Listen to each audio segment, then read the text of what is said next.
தீபம் இயற்கை டிவி உறவுகளுக்கு வணக்கத்தை தெரிவித்துக் கொள்கிறோம். நாம் இந்த வீடியோவில் இயற்கை வளங்களை பாதுகாக்கிறதுக்காக 21 ஆண்டுகளுக்கு முன்பு ஆரம்பிக்கப்பட்ட சிறுதுளி அமைப்பை பற்றியும் அவங்க 21வது ஆண்டு விழா கொண்டாட போடுறாங்க, அதை பற்றியும் நாம் பார்க்க போகிறோம். இன்றைக்கி கோயம்புத்தூர்லையும் சரி தமிழகத்திலும் சரி இயற்கை ஆர்வலர்கள் அதிகமாக இருக்கிறாங்க. அப்படின்னா அதுக்கு சிறுதுளியும் ஒரு காரணம். நாங்கள்லாம் குறிச்சிக்குளம் பாதுகாப்பு இயக்கம் ஆரம்பிக்கிறதுக்கு சிறுதுளி அமைப்போட சில குளங்களுக்கு போய் தன்னார்வ தொண்டு செய்ததால் வந்த விளைவு குறிச்சிக்குளம் பாதுகாப்பு இயக்கம் இங்கே இருக்கிற மக்களை வச்சு துவங்கப்பட்டது.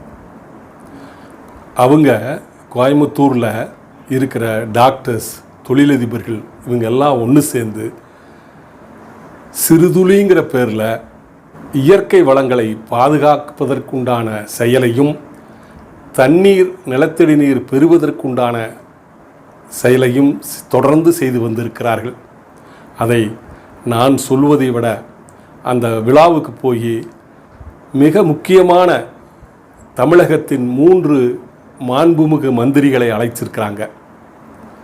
அவர்கள் என்ன சொல்லுகிறார்கள், இதன் தலைவர் என்ன சொல்லுகிறார், இதற்கு முக்கியமான காரணமாக விளங்கி கொண்டிருக்கின்ற திருமதி வனிதா மோகன் அவர்கள் என்ன சொல்கிறார். மொத்தமே இதில் 5 பேர் சிறப்பு சொற்பொழிவாற்றியிருக்கிறாங்க. இதை அவசியம் நீங்கள் கேட்டு தெரிஞ்சுக்கணும்.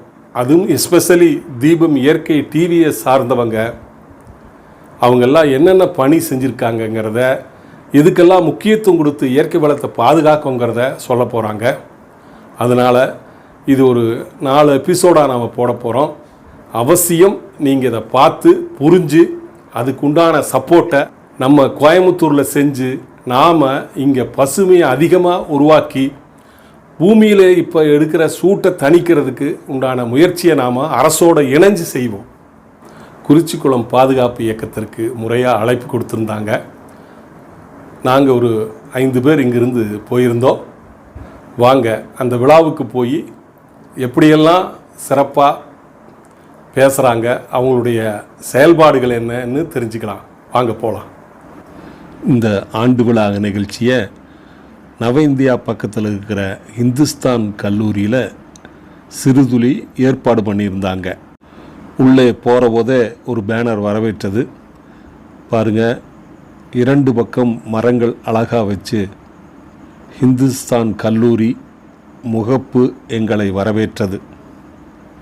அங்கே செக்யூரிட்டி நின்று இப்படியே போய் லெஃப்ட் சைடு போனீங்கன்னா கார் பார்க்கிங் வரும், அதில் போட்டுட்டு அங்கே அப்துல் கலாம் ஸ்டேடியம் இருக்குது, அதுக்கு போங்க அப்படின்னு சொன்னார். முன்னாடி போகிற போதே volunteers car parking left side லைனாக கேப் இருக்க இடத்துல போடுங்கன்னு சொன்னாங்க. நாங்கள் தேடி போய் கார் பார்க்கிங் அங்கே நிறைய இடங்கள் இருந்தது, சரியாக முறையாக நிறுத்திட்டு அங்கிருந்து நடந்து வந்தோம். இந்த இடத்துல திருமதி வனிதா மோகன் அவர்களும் அவரது குழுவினரும் வருகை தந்த அனைவரையும் வரவேற்று இந்த டாக்டர் ஏபிஜே அப்துல் கலாம் ஹாலுக்குள்ளே போக சொன்னாங்க.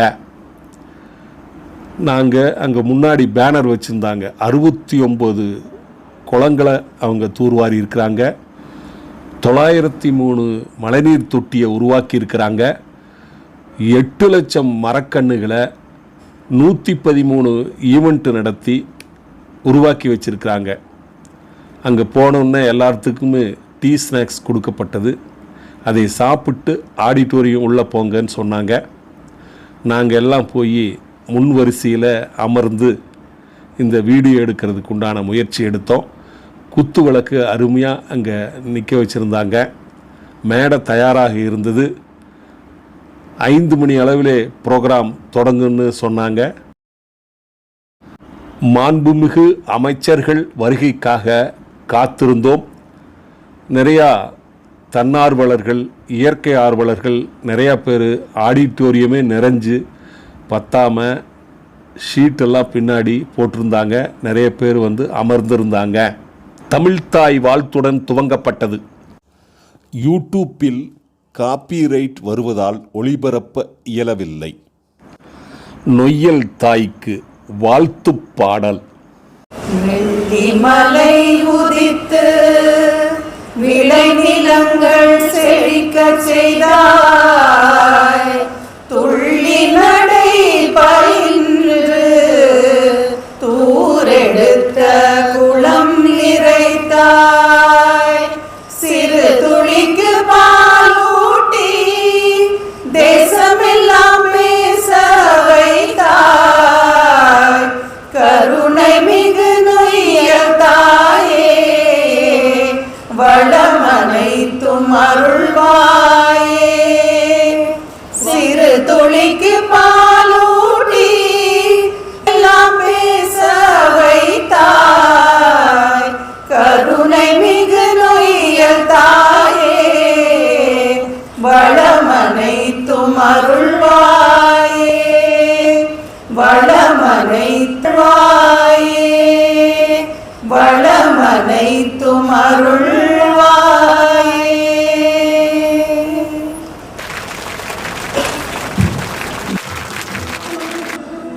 தீபம் ஏற்றி துவங்கி வைக்கிறார்கள் இல்லத்தரசிகள்.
சிறுதுளியின் தலைவர் பாலசுப்பிரமணியம் அவர்கள் வரவேற்புரை நிகழ்த்துகிறார்.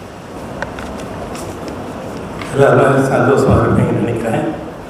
ஏன்னா கடந்த பாராளுமன்ற தேர்தலில் 40 திராவிட முன்னேற்ற கழகம் வெற்றி பெற்று இன்று பாராளுமன்ற தேர்தலில் 40 இடங்களில் 40 வெற்றி பெற்று இன்றைக்கி டே ஆஃப்டர் டுமாரோ ஒரு வெற்றி விழா கொண்டாட இருக்கின்றார்கள். அந்த நிகழ்ச்சியில் முதல்வர் அவர்களும் அமைச்சர்களும் அவர்கள் கலந்து கொண்டு சிறப்புரையாற்ற இருக்கின்றார்கள். அந்த சிறப்பான நிகழ்ச்சிக்கு நாம் எல்லோரும் நம்முடைய வாழ்த்துக்களையும் வணக்கங்களையும் முதல்வர்களுக்கும் அமைச்சர்களுக்கும் பாராளுமன்றத்தில் வெற்றி பெற்ற அனைத்து மெம்பர்களுக்கும் நம்மளது வாழ்த்துக்களை இந்த தருணத்தில் தெரிவித்துள்ளதை மகிழ்ச்சியடைவோம் என்று நினைக்கின்றேன். ஏன்னா இன்னைக்கு நிறைய கோரிக்கை வைக்கலான் இருக்கோம். இந்த சத்தம் பார்த்தது நீங்கள் இந்த சத்தம் அங்கே கேட்கணும். நம்ம முதல்வர் காலத்துக்கு கேட்குற அளவுக்கு இந்த சத்தம் இருக்கணும். அப்போ தான் நம்ம காரியம் ஆகணும். இப்போ மகிழ்ச்சியாக இருக்கிறாங்க, எது கேட்டாலும் கிடைக்கும். அதுக்காக இந்த 3 அமைச்சர்கள் இங்கே வந்திருக்கிறாங்க. அந்த வகையில் நம்ம எல்லோரும் உற்சாகமாக இருந்து அவங்களுக்கு உற்சாகப்படுத்தும் போதுதான் நமக்கு வேண்டியது கோயம்புத்தூர் நம்மளுக்கு வேண்டியது அரசு தான் செய்ய முடியும். அதுக்காக நாம் அவர்களுக்கு நம்முடைய ஒத்துழைப்பை நாம் நல்க வேண்டும். அந்த வகையில் இன்று வருகின்றுள்ள தமிழக அமைச்சர் பெருமக்கள், மதிப்புக்குரிய மாண்புமிகு முத்துசாமி அவர்கள், மாண்புமிகு சுவாமிநாதன் அவர்கள், மாண்புமிகு டி ராஜா அவர்கள் அனைவரையும் உங்கள் அனைவரும் சார்பாக வரவேற்பதிலே மிக மகிழ்ச்சி அடைகின்றேன். அதுபோலவே இந்த கூட்டத்திற்கு வருகின்றுள்ள அனைத்து நண்பர்கள், பெரியோர்கள், மாணவர் மாணவிகள் அனைவரையும் பத்திரிகை துறை, செய்தித்துறை நண்பர் அனைவரையும் வரவேற்பிலே மிக்க மகிழ்ச்சி அடைகின்றேன். நாங்கள் இந்த 3 அமைச்சர் பெருமக்களையும் நாங்கள் முதல்ல போய் இன்றைய விழாவுக்கு வர வேண்டும் என்று கேட்டபொழுது என்ன வாட்டி இந்த நிகழ்ச்சி என்ன என்று கேட்டார்கள். அப்போ நாங்கள் சொன்னோம், சுற்றுச்சூழல் விழிப்புணர்வு, சுற்றுச்சூழல் விழிப்புணர்வு அப்படின்னு சொன்ன உடனே 3 பேரும் ஒத்துட்டாங்க. இன்னைக்கு உலகத்திலேயே அச்சுறுத்தி கொண்டிருப்பது என்ன அப்படிங்கிறது எல்லாருக்கும் தெரியும். குளோபல் வார்மிங், புவி வெப்பமயமாதல் என்பது தான் இன்னைக்கு எல்லா பக்கம். இன்னைக்கு உலகத்தில் எல்லாம் நாடுகள் எல்லாம் 1997 கியோட்டோ புரோட்டோக்கால் ஆரம்பித்து இந்த வருடத்துக்கு ஒரு கண்ட்ரியில் வந்து இந்த மீட்டிங் கான்ஃபரன்ஸ் நடந்துகிட்டே இருக்குது. எதற்காக நடந்திருக்கு அப்படின்னா, ப்ரீ இண்டஸ்ட்ரியல் ஏரியா, அதாவது கிபி 1850 ஆண்டுகளுக்கு முன்பு என்ன சீதோஷ நிலை இருந்ததோ, என்ன வெப்பநிலை இருந்ததோ அந்த நிலைக்கு மேலே 1.5 டிகிரி மட்டும்தான் போகலாம். அதுக்கு மேலே போச்சு அப்படின்னா 2 போச்சுன்னு அப்படின்னா யாருமே குடியிருக்க முடியாது, யாருமே உயிரோடு இருக்க முடியாது, உயிரினங்களே இருக்க முடியாது என்பது ஆராய்ச்சியாளர்கள்லாம் கண்டுபிடிச்சிருக்காங்க. இன்னைக்கு வந்து world global metallurgical organisation study பண்ணி சொல்லியிருக்காங்க, 2024, 25லேருந்து 27, 28க்குள்ள இந்த டெம்பரேச்சர் வந்து 1.9 டிகிரி சென்டிகிரேடு போயிடும் அப்படின்னு சொல்லியிருக்காங்க. அப்படி போச்சு அப்படின்னா நம்ம உலகத்திலேயே இருக்கிற எல்லாருக்குமே ஒரு பெரிய அச்சுறுத்தல் தான். எனக்கு நீங்கள் எல்லாம் பார்ப்பீங்க, டெல்லியிலே இன்னைக்கு வந்து மே மாதம் 52.9% போயிடுது. இங்கே நம்ம ஈரோட்டில் 44% போயிடுது. அமெரிக்காவில் வந்து 45 டிகிரி போயாச்சு. இப்படி போயிட்டே இருந்தது அப்படின்னா நிச்சயமாக நம்மளுக்கு வந்து வருங்காலத்தில் அன்லெஸ் வி டூ சம்திங், இந்த கான்ஃபரன்ஸ் எல்லாம் அதுக்காக தான் நடத்துகிறாங்க. இந்த கான்ஃபரன்ஸில் எப்படியாவது வந்து டெம்பரேச்சரை வந்து நம்ம குறைக்கணும், உலகம் புவி ஆகுதலை குறைக்க வேணும் அப்படிங்கிறதுக்காக தான் இந்த கான்ஃபரன்ஸ் எல்லாம் நடத்திருக்காங்க. அதுக்காக நிறைய ஏற்பாடுகள்லாம் செஞ்சுருக்காங்க. அதையெல்லாம் பேசணும்னா ஒரு நாளெல்லாம் பேசலாம். அதுக்காக இங்கே இதில் பயிற்சியாளர்கள்லாம் நிறைய பேர் இருக்கிறாங்க. இதில் கல்வித்துறையில் இருக்கிறவங்களாம் இருக்காங்க. அவங்களெல்லாம் நிறைய பேசலாம். ஆனால் இன்றைக்கி நேரம் கருதி நான் குறைந்த நேரத்திலே என்னுடைய வரவேற்புரையை நான் நிகழ்த்தி இருக்கின்றேன். அந்த வகையில் இன்னைக்கு வேர்ல்டு லெவலில் வந்து இதை பற்றி அதிகமாக நம்ம பேசிட்டு இருக்கிறோம். இது பார்த்து கடைசி 2 மாதத்தில் பார்த்தீங்கன்னா டெல்லியிலேயே இன்க்ளூடிங் வந்து போலிங் ஸ்டாஃபும் கூட, போலிங்கில் வேலை செய்கிற அங்கே ஆஃபீஸர்கள் கூட மொத்தம் 90 பேர் இறந்து போயிட்டாங்க, வெயில் நேரம் இறந்து போயிட்டாங்க அப்படின்னு நம்ம பார்க்குறோம். அதே மாதிரி எல்லா நாட்டிலையும் இது நடந்துட்டு இருக்குது. இப்போ வெயில் வந்து ஒரு வருஷத்தில் எவ்வளோ இருக்கணும், அதை விட 80% பாப்புலேஷனுக்கு வந்து 1 மாதம் அதிகமாக இருக்குது. இதுவே இந்தோனேசியா, உராண்டாவில் எல்லாம் வந்து இது வந்து 4 மாதத்துக்கு அதிகமாக இருக்குது. இப்படியே போயிட்டு இருந்தது அப்படின்னா உண்மையிலேயே வந்து நம்ம வந்து வாழ தகுதி இல்லாத ஒரு உலகமாக மாறிவிடும் அப்படிங்கிறது தெரியும். அது இல்லாமல் இன்னைக்கு வந்து இந்த வெயில் அதிகமாக இருக்கிறதுனால கடலில் உள்ள ஆவியெல்லாம் மேலே போய் அங்கே தங்கியிருக்கு. திடீர்னு என்னாவது மழையாக பெய்யுது. நீங்கள் எல்லாம் பார்த்துருப்பீங்களே, துபாயில் திடீர்னு மழை, எங்கேயுமே எதிர்பார்க்காத மழை அப்படி இருந்தது. பெங்களூரில் இப்போ மழை எவ்வளோ 11 சென்டிமீட்டர் 133 வருஷத்துக்கு அப்புறம் வந்து மழை பெஞ்சிருக்குது. அங்கே பெஞ்ச உடனே அங்கே எல்லாம் வீதி எல்லாம் வெள்ளம், அங்கே இருக்க டிரான்ஸ்ஃபார்மர் எல்லாம் வெடிச்சு போச்சு, மின்சார கம்பியெல்லாம் போயிடுது, மரங்களாக வந்து காருங்க பைக்குங்க எல்லாமே டேமேஜ் ஆகி போயிடுது. இதெல்லாம் காரணம் என்ன அப்படின்னா நம்மளுக்கு வேண்டிய காடுகள் ஃபாரஸ்ட்களை நாம் வந்து சரியாக கவனிக்கவில்லை. காடுகளெல்லாம் அழித்தோம், ரோடுகளெல்லாம் மரங்களெல்லாம் அழித்தோம். இதனால உலகத்தில் எல்லாருக்கும் தெரியுது, என்ன பூமிக்கு வேண்டிய நுரையீரல் என்ன அப்படின்னா காடுகளும் நீர்த்தேக்கங்கள் மட்டும்தான். இந்த 2 இல்லை அப்படின்னா உலகமே யாருமே இருக்க முடியாது. இது இருந்ததுன்னா பயோடைவர்சிட்டி இல்லை அப்படின்னா உலகமே இல்லை. ஒரே ஒரு சிறு உதாரணம், தேனீக்கள் இன்னைக்கு இல்லைன்னு வைங்க, என்ன ஆகும்? மகரந்த சேர்க்கையே இருக்காது. மகரந்த சேர்க்கை இல்லை அப்படின்னு என்ன, சாப்பாட்டுக்கு வேண்டிய உணவு தானியங்களோ பழங்களோ மரங்களோ எதுவுமே இல்லாமல் போயிடுது. இதுக்கு ஒரு சின்ன உதாரணம் ஆக்சுவலாக நடந்தது. அமெரிக்காவில் வந்து எல்லோஸ்டோன் பார்க் அப்படிங்கிறது நீங்கள் கேள்விப்பட்டிருக்கீங்க. 9000 கிலோமீட்டர் பரப்பளவில் இருந்தது.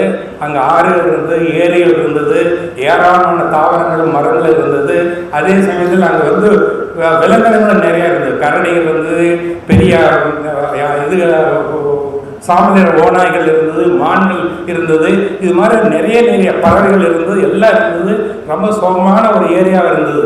ஒரு சமயத்தில் வந்து அந்த கவர்மெண்ட் முடிவு பண்ணிச்சு, இந்த சாம்பல் நிற ஓநாய்கள் எல்லாம் மானுங்களையும் அடித்து சாப்பிடுறது, அதனால மானுங்களை எல்லாம் சுட்டு தெளிவோம் அப்படின்னு சொல்லி முடிவு பண்ணி மானுங்களை எல்லாம் மானுங்களை இல்லை ஓநாய்களை எல்லாம் சுட்டு தள்ளினாங்க. 12 வருஷம் ஆச்சு அது சுட்டு தள்ளுறது. சுட்டு தள்ள பிறகு என்னாச்சு, மானுகள் போட்டு அதிகமாச்சு, இருக்கிற செடி கொடி மரங்களை எல்லாம் சாப்பிட்டு முடிச்சது. என்னாச்சு, அங்கே ஒன்றுமே இல்லை, கம்ப்ளீட்டாக பாலைவனமாக மாறி போச்சு. அதுக்கப்புறம் கவர்மெண்ட் நினைச்சு இது ஒரு பெரிய ஸ்டோரி சொல்லிட்டு தான் நிறைய சொல்ல வேண்டியது இருக்கும். காலம் குறுகிய காலம் இருக்கிறதுனால நான் குறித்து சொல்லிடுறேன்.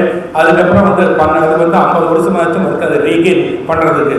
இதை ஏன் சொல்கிறேன் அப்படின்னா, நாம் வந்து சுற்றுச்சூழலோ காடு வனங்களையும் இந்த நீர் தேக்கங்களையும் நாம் பாதுகாக்க வேண்டியது நம்மளுடைய கடமை. நீங்கள் ரீசெண்டாக போன வாரத்தில் பேப்பரில் பார்த்துருப்பீங்க, நம்மளுடைய என்விரான்மெண்ட் செக்ரட்டரி சுப்ரியா சார் அவர்கள் சொல்லியிருக்காங்க, நாம் வந்து அர்பன் ஃபாரஸ்ட்டை நம்ம பண்ணி ஆகணும்.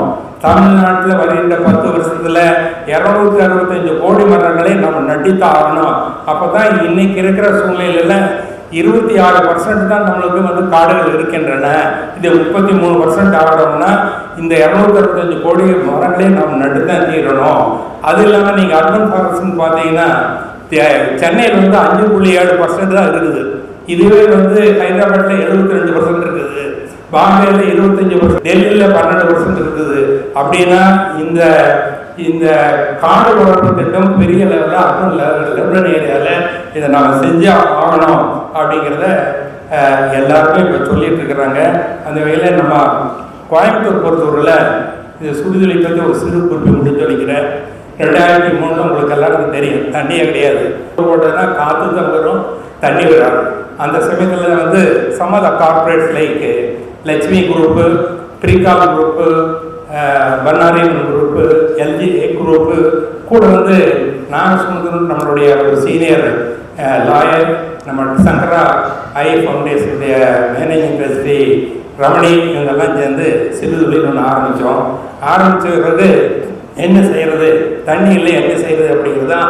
அப்போ தான் எங்களுக்கு தெரியும், கோயம்புத்தூர் சுற்றி 9 குளம் அந்த காலத்தில் சேர சோழர்கள்லாம் வந்து தோண்டி வச்சுருக்காங்கன்னாங்க. ஆனால் என்ன இருக்குது, அந்த இடத்துல எங்கேயுமே வந்து குளங்களே கிடையாது, எல்லாம் நீர்மட்ட குப்பையில் எல்லாம் கொட்டிட்டாங்க. கவர்மெண்ட் வந்து சப்ஸ்டேஷன் எலக்ட்ரிக்கல் இது போட்டாங்க, பஸ் ஸ்டேஷன் கட்டிட்டாங்க, குடோன் கட்டிட்டாங்க, இப்படி இருந்தது. அதில் முதல்ல நாங்கள் வந்து கிருஷ்ணமதிங்கிற ஒரு டேங்கை நாங்கள் வந்து தோண்டினோம். மழை பெஞ்சது, தண்ணி வந்தது, மக்கள் எல்லாம் வந்து அன்றைக்கி வந்து தீபம் ஏற்றுனாங்க. அதுதான் எங்களுக்கு ஒரு நம்பிக்கை வந்து செய்ய முடியுது. அந்த காலத்தில் வந்து டிஸ்ட்ரிக்ட் கலெக்டர் வந்து மதிப்புக்குரிய முருகானந்தம் இப்போ செக்ரட்டரி வந்து சிஎம்மாக இருக்கிறாங்க, கார்த்திகை பிடபிள்யூ செக்ரட்டரி இருக்காங்க, அவர் கமிஷனர் இருந்தாங்க. அவங்க எங்களுக்கு பெர்மிஷன் கொடுத்தாங்க, நீங்கள் போய் போகணும். ஏன்னா அங்கே போய் வேலை ஆரம்பிக்கிறது சாதாரணமாக பண்ண முடியாது. கவர்மெண்ட் இடத்துல கீழே இருக்கிற அதிகாரிகள்லாம் ஒத்துழைக்க மாட்டாங்க. அவங்க கிளியர் வந்து இன்ஸ்ட்ரக்ஷன் கொடுத்தனால அதை ஆரம்பித்தோம். நீ நெவர் லுக் பேக். அதுக்கப்புறம் வந்தது. அதுக்கப்புறம் மரங்களோட இம்பார்ட்டன்ஸ் பற்றி நிறைய மரங்கள் அர்பன் ஃபாரஸ்ட் நிறைய ஆரம்பித்தோம். அண்ணா யூனிவர்சிட்டியில் வந்து இது மட்டும் ஒரு 70-80 மரம் நட்டுருக்கோம். பாரதியார் யூனிவர்சிட்டியிலேருந்து 25,000 மரம் நட்டிருக்கோம். அதே மாதிரி ஒவ்வொரு காலையை எடுத்து அந்த காலையை எல்லா பக்கமே நாங்கள் இதை பண்ணிகிட்ருக்கோம். இதோட விழிப்புணர்ச்சி எல்லா பக்கம் ஸ்கூலில் குழந்தைகளுக்கு எல்லாத்தையும் கூட்டிகிட்டு வந்து விழிப்புணர்ச்சி பண்ணிகிட்டு இருக்கிறோம். இது மாதிரி பல்வேறு நிகழ்ச்சிகளை செய்ய வேண்டிய ஒரு கட்டாயத்தில் நம்ம இன்றைக்கி இருக்கிறோம். இல்லைன்னா உலகம் வந்து அழிய போகுது, நானும் சேர்ந்து அழியத்தான் போகிறோம். அதுக்கு வேண்டிய ஏற்பாடு போகிறதுக்காக தான் நாங்கள் சிறுதுளி ஆரம்பித்து இந்த சிறப்பான இதுக்கப்புறம் ஒரு சின்ன ஒரு வீடியோ என்னெல்லாம் பண்ணியிருக்கோம் அப்படிங்கிறத பற்றி இதை சொல்ல இருக்குது. நான் இப்போ நம்மளுக்கு அமைச்சர் பெருமக்கள் வந்திருக்காங்க, அவங்க பற்றி உங்களுக்கு அநேகமாக எல்லாருக்கும் தெரியும். இன்றைக்கி நம்மளுக்கு வேணுறது 3 ரூபாய்க்கு மட்டும்தான் நான் சொல்ல போகிறேன்.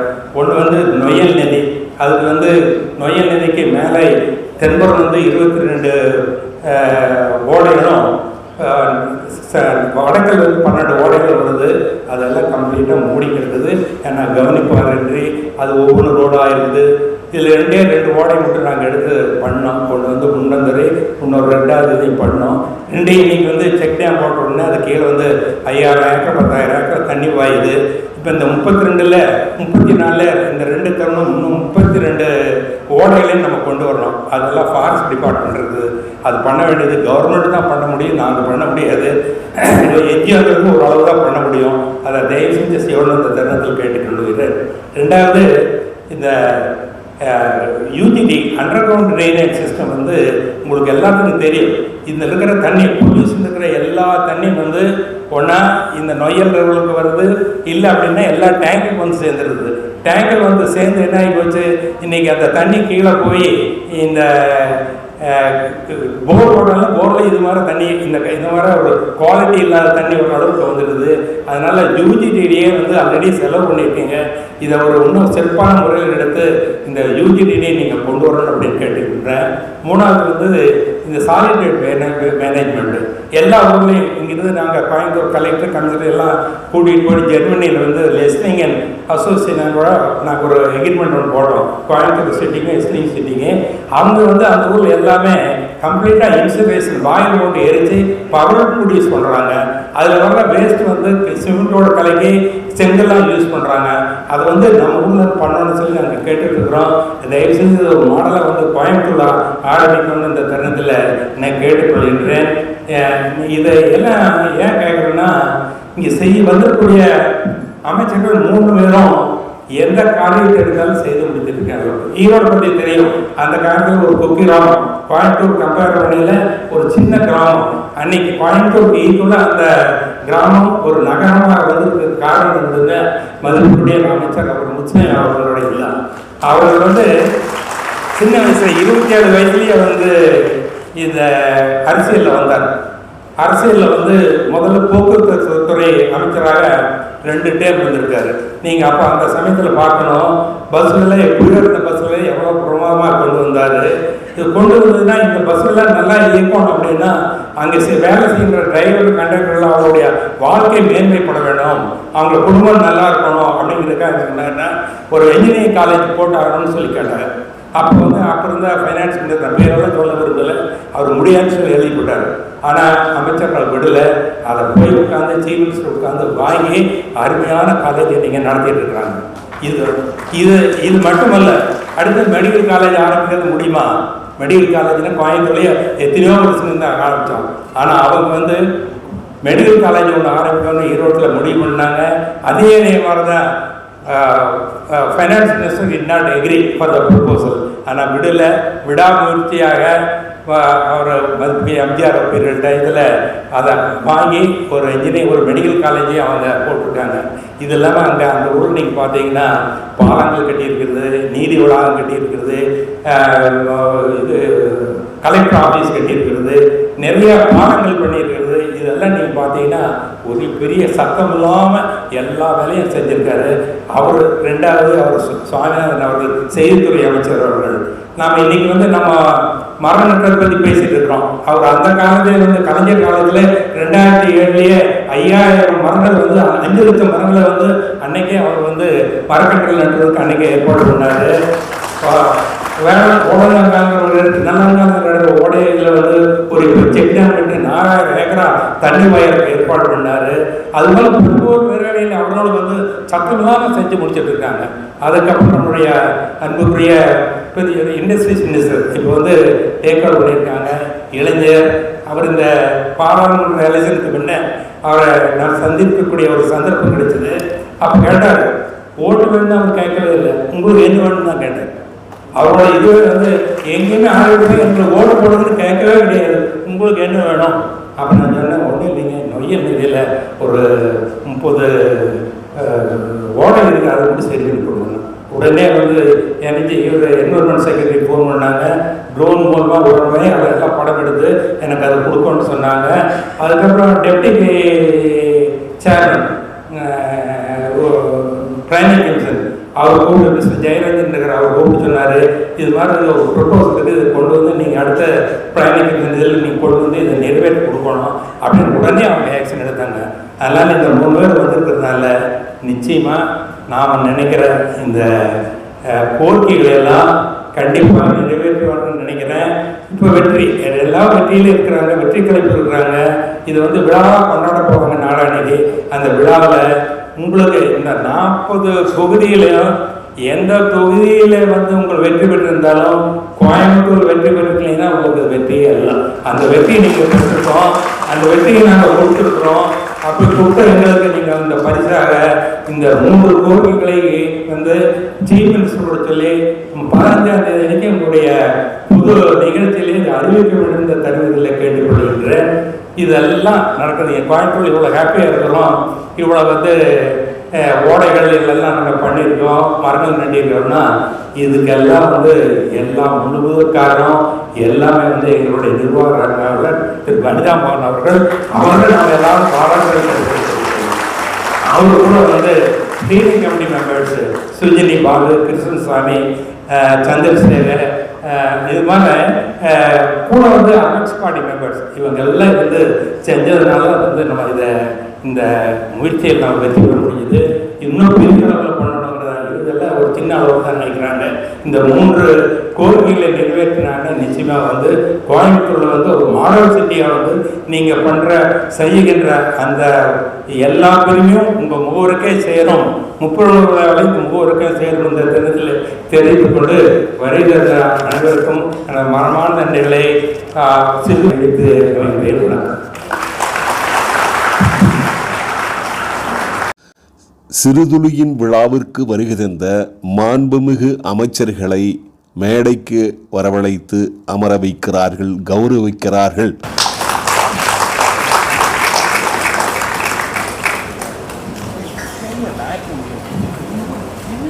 நண்பர்களே,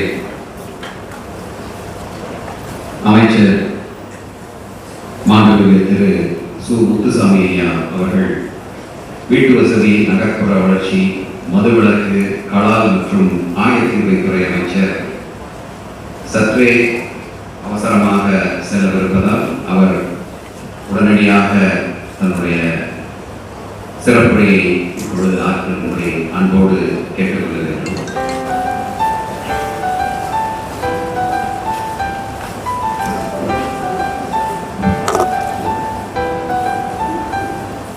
இந்த அருமையான ஒரு நிகழ்ச்சியிலே கலந்து கொள்கிற வாய்ப்பு எங்களுக்கு கிடைத்திருப்பது என்பது மிக மிக ஒன்றாகும். இந்த நிகழ்ச்சியிலே அமைச்சர்கள் கலந்து கொண்டிருக்கிறார்கள். சிறுதுளி அமைப்பினுடைய அதை உருவாக்கியவர்கள் 21 ஆண்டு காலத்திற்கு முன்னாலே இப்படி ஒரு உணர்வோடு அவர்கள் உருவாக்கி இருக்கிறார்கள் என்பது மிகப்பெரிய ஒரு மகிழ்ச்சியான செய்தியாகத்தான் சொல்ல வேண்டும். எனவே அப்படி உருவாக்கிய பெரியவர்கள் அத்தனை பேருக்கும், இங்கே வந்திருக்கிற உங்கள் அத்தனை பேருக்கும் என்னுடைய வணக்கத்தை நான் தெரிவித்துக் கொள்கிறேன். நம்முடைய எஸ்பிபி அவர்கள் சொன்னதைப் போல நம்முடைய மாண்பு முதலமைச்சர் அவர்கள் வருகிற நிகழ்ச்சிக்கான ஏற்பாடுகளை செய்து கொண்டிருக்கிறோம். அதற்கு காலம் மிக குறைவாக இருக்கிற காரணத்தால் தான் அங்கே இருக்க வேண்டிய ஒரு கட்டாயம். எனவே தான் நான் முதலில் பேசிவிட்டு செல்வதற்கு அனுமதி அவர்களிடத்தில் கேட்டேன். நான் உங்களுக்கு வைக்கிற வேண்டுகோள், இந்த சிறுதுளி கோயம்புத்தூரோடு இல்லாமல் கொஞ்சம் பக்கத்திலேயும் நீங்கள் வருவதற்கான நடவடிக்கை எடுக்க வேண்டும் என்று நான் கேட்டுக்கொள்ள விரும்புகிறேன். ஏனென்றால் நீங்கள் செய்திருக்கிற சாதனைகளை பார்க்கிற பொழுது ஒரு அரசாங்கம் பெரும் முயற்சி எடுத்து செய்கிற அந்த பணிகளை எல்லாம் நீங்கள் செய்திருக்கிறீர்கள் என்பதை எங்களால் புரிந்து கொள்ள முடியும்.